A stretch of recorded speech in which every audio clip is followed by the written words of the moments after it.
what we're going to do here now is have more of a back and forth with a couple of speakers or panelists, Alex Roth from Friends of the Mississippi River and Paul Bockenstedt from Stantec. And they're going to just briefly introduce themselves and what they do. And actually, John Moriarty will, from his seat, will chime in now and again. And so start formulating questions in your mind, because the next half an hour or so is mostly going to be going back and forth with questions for them. So hopefully you think of some good ones that they'll have a hard time answering. So go ahead, Alex and Paul. You guys can take it away here. Sure. You want to start? Okay. Everybody hear me okay? All right, good. I wanted to first thank Ed Quinn for the great presentation he gave. It was, I don't know, for those of us who are old enough to remember Saturday Night Live's Father Guido Sarducci and the 5-Minute University. That was a semester-long course in about 15 minutes, so that was fantastic. I'm Paul Bockenstedt. I'm an ecologist with Stantec. It's a private company here in Minnesota.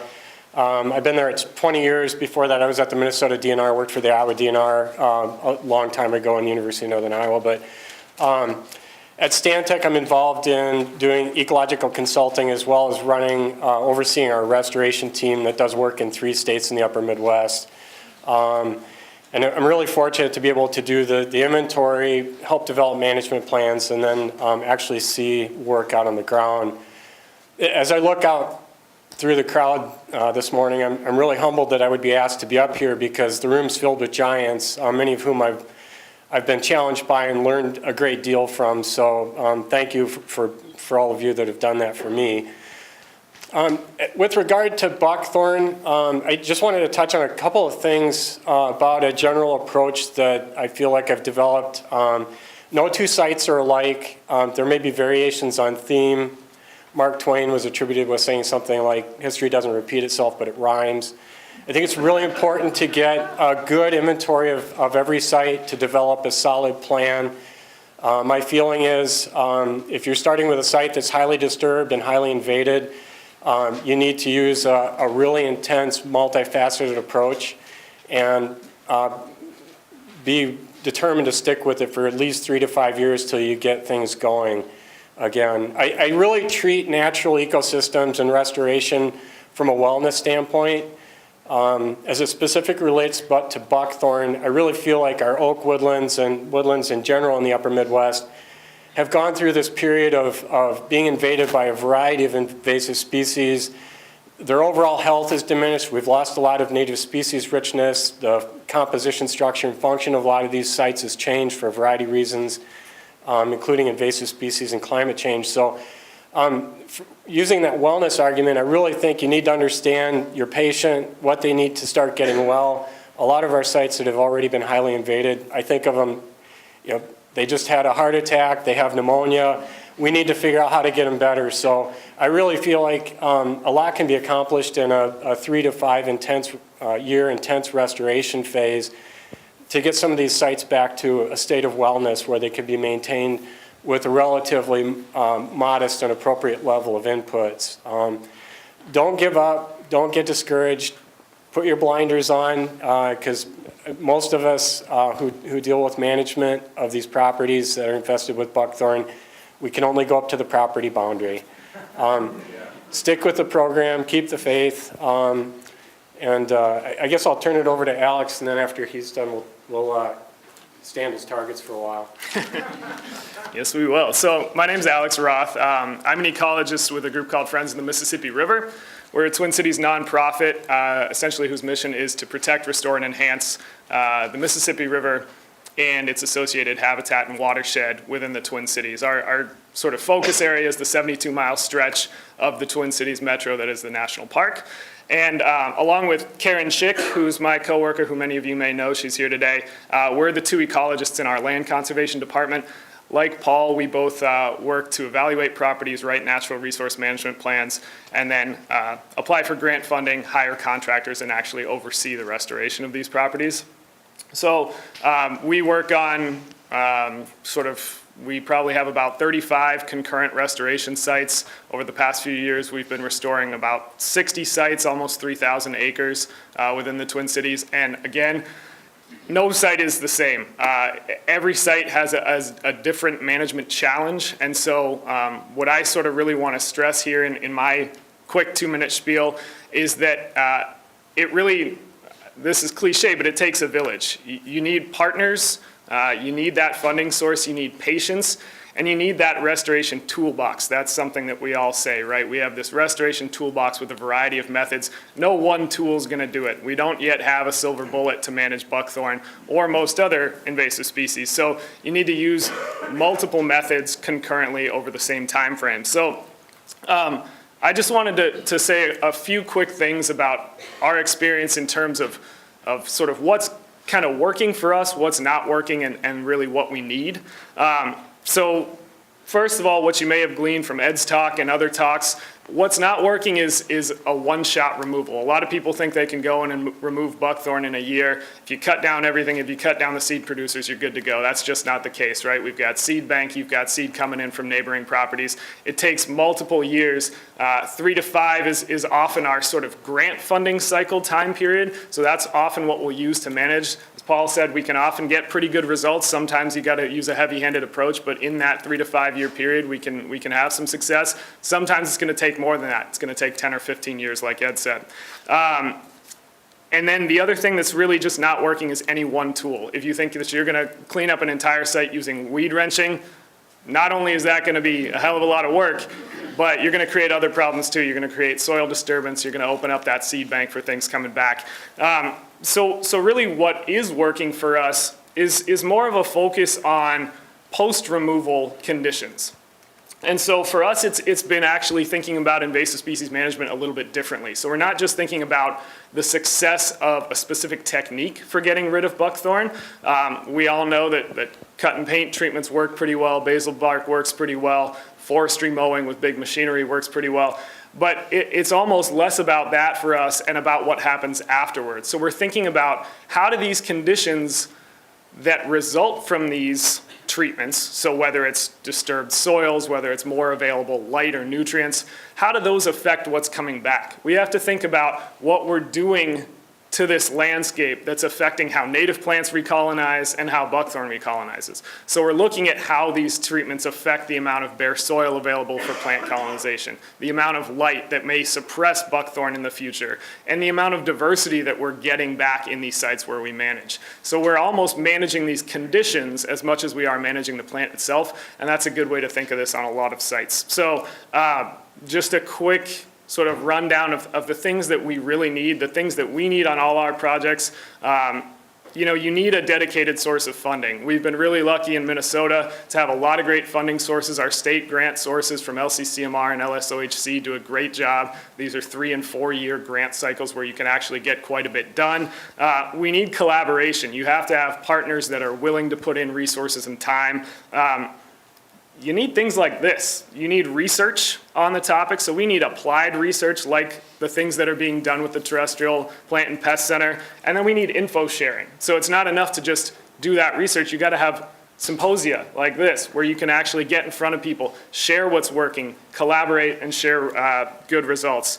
And then you really just need that community buy-in. You need your neighbors, landowners on either side to really buy into this, because as you've heard before, you know, you may be removing buckthorn on your property, but if it's next door, you're getting that influx of seed year after year. So if we can create better awareness and better community buy-in through a variety of programs, then we're going to be more successful. So I think that's all I wanted to say, and we're ready to be grilled a little bit. So Questions?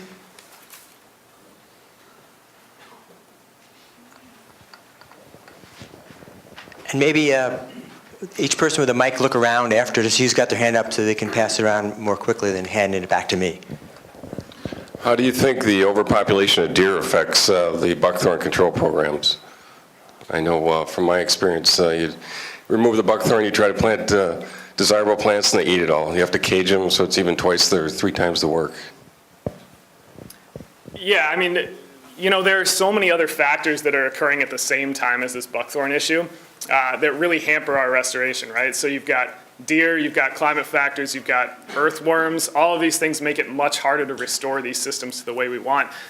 In many places, we just have exponentially high deer densities.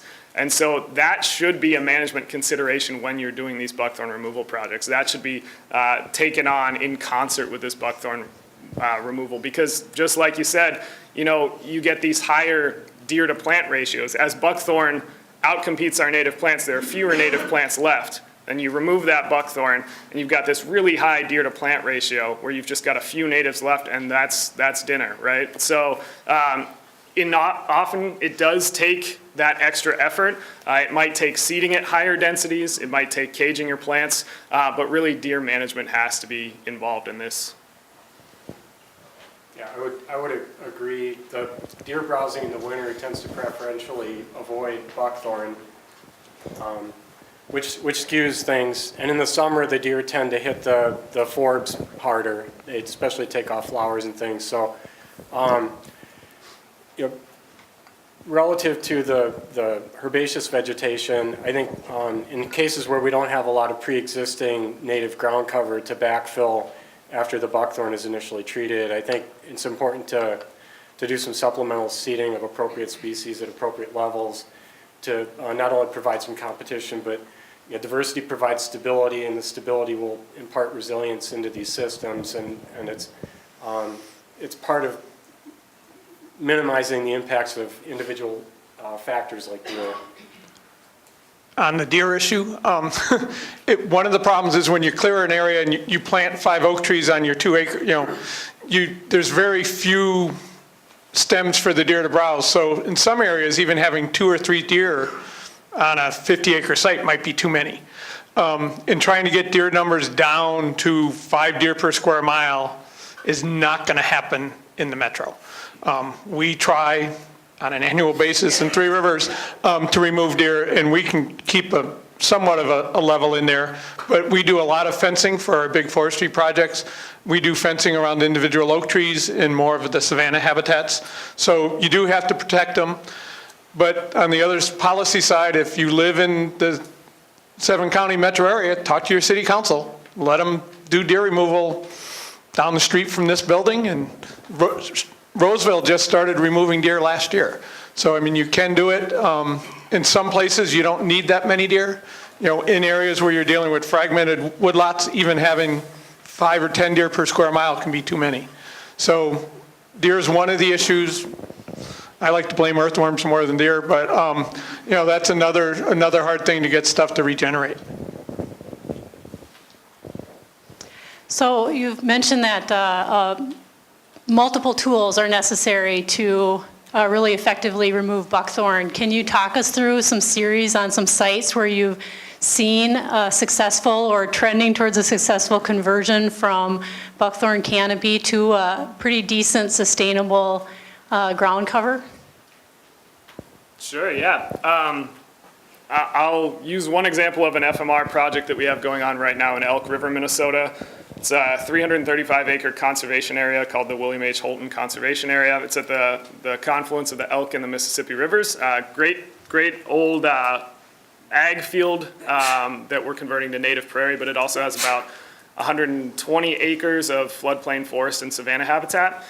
And we started last year with sort of a large-scale forestry removal effort. So we went in the winter using that big machinery like Ed showed and actually mowed through the buckthorn. Forestry mowing is a great tool. It's cheap. It is pretty effective. You can do it in the winter, should do it in the winter. But, you have to do it in places where, just like using goats or other techniques, you really don't have super high quality habitat, right? You don't want to be mowing down all your native shrubs if you have those in high density. But for us, this was a very degraded site. We were able to go in with forestry mowing, do follow-up herbicide application to those cut stumps, to those mowed up stumps. We were able to put seed down on the ground after the year following that. And then we were able to get prescribed fire into the system. So that's 3 tools right there that we're using: forestry mowing, post-removal seeding, and prescribed fire, which has the benefits of helping those native plants establish and also knocking back that woody buckthorn resprouts and seed bank regrowth. So we've had pretty good success with that combination so far. There's lots of other combinations that work, but I'm sure Paul has some good projects too. Yeah, and I would agree that with Alex that there are a lot of different approaches. There are a lot of different approaches that will work. We've used similar approaches effectively, and they tend to work well on larger sites, often with mature trees, really dense buckthorn, to come in and use a forestry mower to shred initially, do detail work by hand so you're not damaging trees that you care for. There are instances we will shred right over top of some of the native shrubs and we'll let them resprout.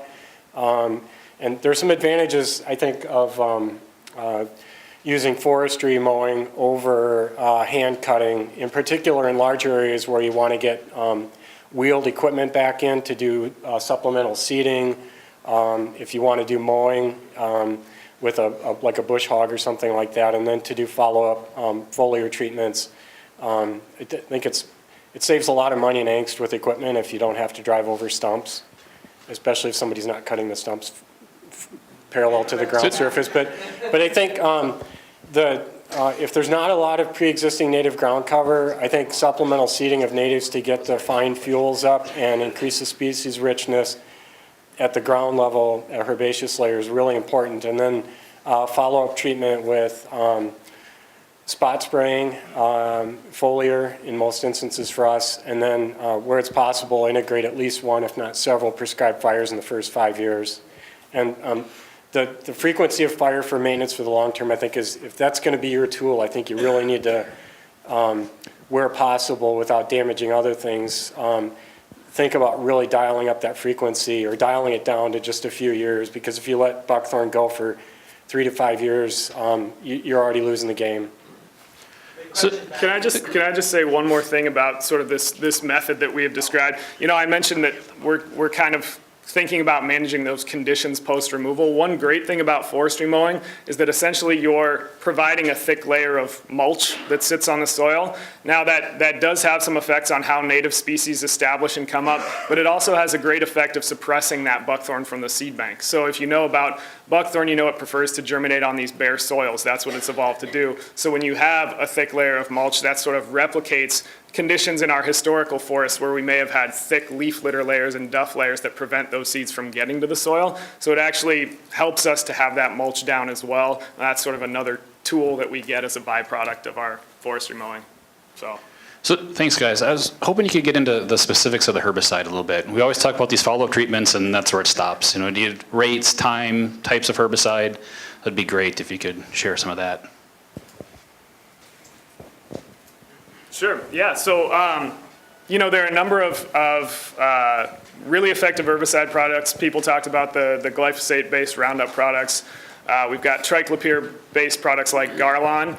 We're seeing new formulations developed all the time. Tricera and Vastlan are Garlon-based products that are working really well.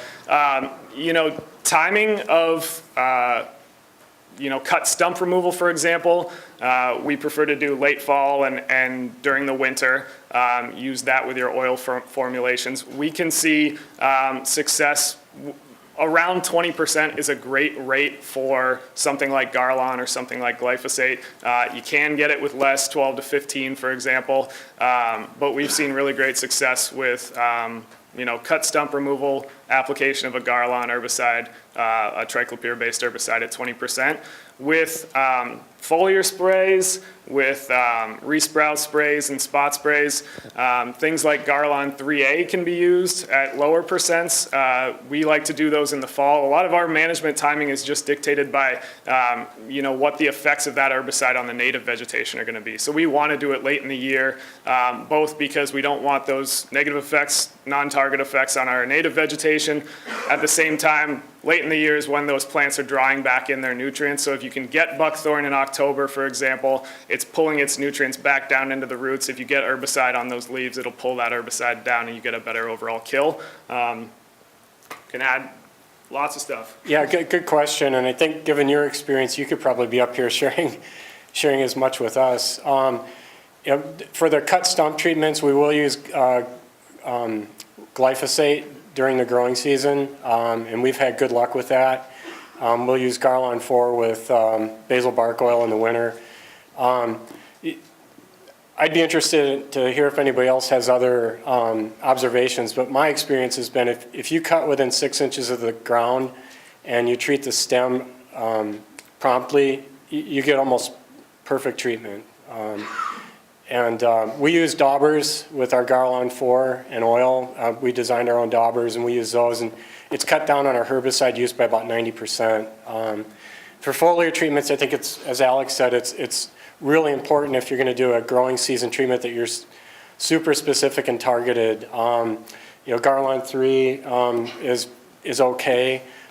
We do a lot of, if we use Garland 4 in water with our crop oil, we'll do that mostly in the fall after other things shut down. Like, for instance, one of the native shrubs that is showing promise for suppressing buckthorn is red-berried elder.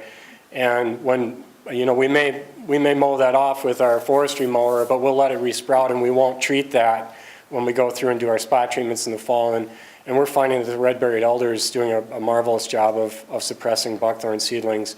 What we haven't had good luck with is the Tricera. We haven't done a lot of experimenting with it, but the work that we have done with it, we haven't been happy with the foliar treatment results from that. I see you nodding back there. Thoughts? I don't like it either, it's too new. You got a question? Yeah, I realize you're mostly talking about areas that have been treated or have been highly infested, perhaps for a long time. But do you have any observations about invasibility of lands that are maybe adjacent to buckthorn and could be invaded, and what sort of management things would you recommend to kind of slow the spread of buckthorn into areas that are not presently highly infested? So I'll give you a kind of broad answer from my perspective. Where we've seen dense buckthorn infestations and neighboring properties that have very low levels of infestation, it's because those properties are usually very high quality, high diversity properties, and they have intact vegetation layers at pretty much every strata. So you have an intact understory layer, you have a decent shrub layer, maybe a decent sapling and sub-canopy layer, and a decent canopy layer. Some of this is just, filling all the niche space. Some of it is, preempting available light.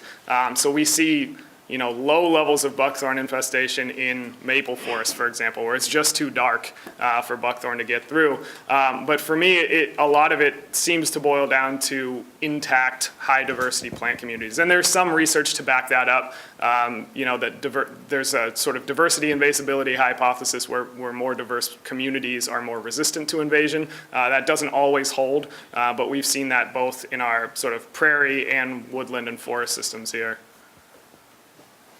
Yeah, I agree completely that diversity is a big benefit for resistance. And that, again, with our patient who's on a wellness program, they're much less likely to get sick if they're in good overall health. So, another aspect of it is, Alex mentioned deep shade from trees, but deep shade can also be present at the herbaceous level for buckthorn seedlings. In some parts of our state, we have native grasses and flowers on certain soil types that will get 3 or 4 feet tall. And if you can, we've got a project site down by Austin, Minnesota, where we had really good results from the seeding and really good response by the suppressed native ground cover. And in one season, we're experiencing a native herbaceous layer that's 3 feet tall, and the buckthorn seedlings and resprouts are only anywhere from 6 inches to 2 feet tall, and just some basic maintenance through things like mowing, spot treatment, fire, and just sticking with it can help. We're not going to get rid of buckthorn. My goal is to make it play well with others, and maybe hold out till something else finds it tasty in the world, and. Until then, I think we just need to use the right tools and foster overall health in our ecosystems to minimize the risk for reinvasion or new invasions. Got time for a couple more questions, one here, and then one over there, and one here off those three. Yeah, I had a question about the tools for cut stump. Have you ever heard of the method where you cover the stump and don't use chemical? And are there any studies that show how effective that is? And secondly, with regards to treating cut stump, how about that dauber, is that also effective for basal bark application? I see Ed's a little animated, but so if you have anything to add, Ed Quinn from State Parks, please do so. But yeah, when I was at the Scientific and Natural Areas program, folks were experimenting with cans over stumps, and it's a lot of labor, a lot of time, and not a lot of results. And the dauber won't work on basal bark treatments. It's only for cut stump treatments. So I'll add one thing. The sort of buckthorn baggies that I'm sure most folks have heard about, we did some experiments with that on one site. This is not a scientific, just general trials. We used those because it was a remnant bluff-top prairie community, pretty high diversity, just a pretty sensitive community where we didn't want to use herbicides. So we did cut and apply those buckthorn baggies to the stumps. What we found was leaving them on for an entire year, we did see pretty high success with those. You've sort of got that dual action of, number one, you're preventing any light from getting to the stump, so you can't, go through the process of photosynthesis. Number two, those black bags actually retain and attract a lot of heat, so you sort of cook and kill that stump. And so on single-stemmed buckthorn shrubs, we saw good results. You zip tie them around the base of the stem, the bags are flared, the sort of resprouts don't get out easily. Where we didn't see good results was those multi-stemmed shrubs. So if you had 3 different stems and you're trying to fit those bags over the top, first of all, they're not going to fit over all 3 with one bag. You're using 3 bags, you're invariably leaving little sort of openings that those resprouts can break through. Like Paul said, super labor intensive. You're cutting, you're getting on your hands and knees, you're zip tying those bags, you got to come back again. You might want to check them halfway through the season. So it's a lot of work. It's something that I would recommend for landowners who are managing backyards, small areas, less than an acre, for example, where you can actually put in that effort. It's not too expensive, so it's something that landowners can do themselves. But when we talk about managing natural areas that are 5, 10, 300 acres, not going to happen. One of the things we haven't touched on yet, I'm going to take a flyer on this one, sorry, is grazing. So, there's been a lot of, it was mentioned before, goats in the news and things like that, and I'm a strong believer in working lands conservation where it's an appropriate fit for sustaining quality ecosystems. But I think as land managers and restoration ecologists, we all need to remember that it's just a tool. And it has its benefits and drawbacks too. It's labor intensive, it's basically like burning the brush off. In the case of goats, their dietary preference is about 60% brush, 20% grasses or graminoids, and 20% forbs.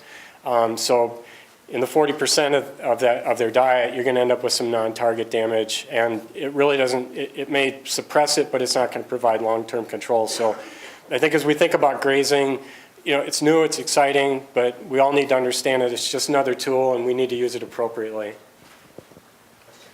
I've heard that long-term dense buckthorn infestation can destroy the soil microbe system, and there's that symbiotic relationship between the microbes and the native plants.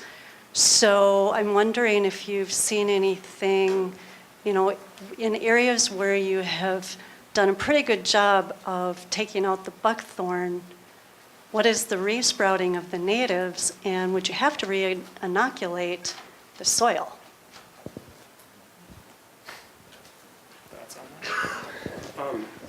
Lee, do you have any opinion about that at this point? No, not really? Okay.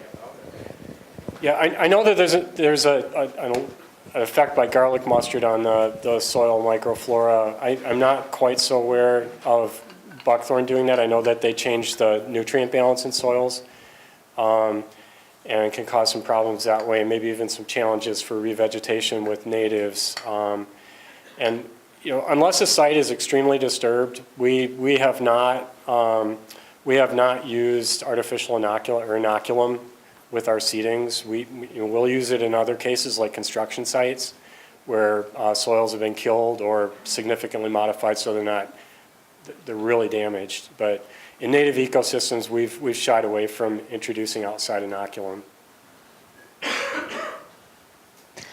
So I realize this is the Buckthorn Symposium, and so we're concentrating on buckthorn, but you've said over and over it's about native plants and healthy ecosystems, and so I assume that you are also managing other invasive species, both plants and insects and animals, potentially, on these same parcels. And I just want to confirm that's the case, and then say that in my experience with many landowners and land managers, buckthorn is like the flagship that introduces the entire sort of long-term approach to management and the whole healthy ecosystems conversation. So I just want to make sure I'm correct. Oh, yeah.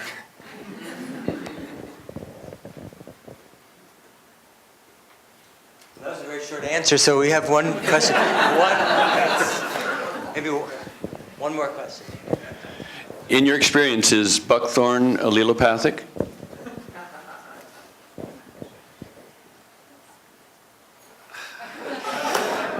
Okay, so I can go ahead. Yeah. This has been looked at a number of places around the country. In general, it's not shown to be very allelopathic. There's some cases where it's shown to be a little bit, some cases not. I would say that of all the things it does, it doesn't seem to be a major issue with it, but that's my reading of the literature on that. Well, thanks a ton, Alex and Paul. Let's give them a big round of applause.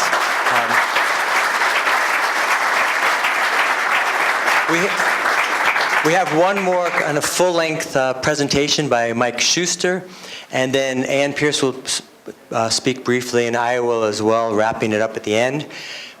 But we may be 10 or 15 minutes late by the time we're done, so if you do need to leave at noon, or you're going to turn into a pumpkin or something, feel free to go ahead and do that.